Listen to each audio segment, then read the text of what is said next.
Good day ma'am and sir, another installation naman tayo sa TV wall mount bracket installation, first TV installation dito sa Doña Asuncion ng Davao City. Ito ay isang Sharp 32 inches Smart TV, regular customer na namin si ma'am sa page ang TV bracket Davao. Naglipat lang sila ng house at pina-reinstall nila sa amin itong TV nila. Ang probs lang dito sa kanyang wall masyado marupok kaya nagbutas na lang ako ng another butas para kakapit ang screw bolt doon sa wall.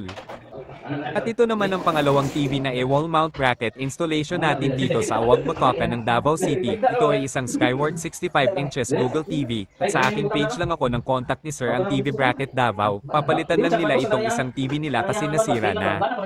I-unbox lang natin itong TV nila para masukat natin ng maayos ang distance doon sa wall at kunin lang natin ang center dito sa wall. At sa pag-drill ko dito muntik nang matamaan ang wire connection kaya iPad ko na lang ang isang butas para di matamaan ang wire. Tatlo sana ito e-edit ko ngayon sa pag-install ng TV bracket kaya lang yung isa kanina di ako naka-video kasi sobrang sikip ng area, wala ako mapaglagyan sa aking tripod kaya picture na lang yung isang LG 43 inches doon sa Doña Pilar. After ko mahigpitan ng bracket, magpaalalay lang tayo ni sir sa pagbuhat nitong TV 65 inches kasi masyado mabigat. Sa nais magpa-TV wall mount bracket, maaari ninyo lang kami e-PM kung ilang inches at location kung meron bracket o wala para ma-estimate namin ang cost of installation at pwede ninyo din i-visit ang aming page at group ang TV bracket Davao or sa aming YouTube channel Chris Zoldi Cortez. Nandyan po lahat ang aming actual installation. Maraming salamat po. Installation by TV bracket Davao.